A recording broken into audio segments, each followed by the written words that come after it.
Yo, what's up sa inyong mga ilong? Samahan nyo nga pala akong buuhin itong metal rack na aking nabili dito sa TikTok shop. Pabilis lang to. Tara, let's go! Ito nga't naghahanap ako ng pwedeng lagayan ng damit. Goods naman tong mga towang, kaso lang hindi ko yan trick. Gusto ko tong matibay, medyo malaki at talagang malupit. Sa design nyo, presyo pa lang talagang ramdam mo ng sulit. Ito nga pala yung manual niya.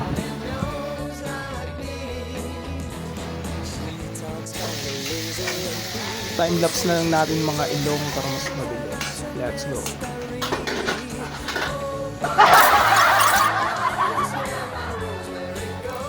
At ito na nga mga ilong ang kanyang kinalabasan. Talagang malinis, matibay, maangas tignan. Kayo na lang bahala kung ano ang gusto nyong ilagay dyan.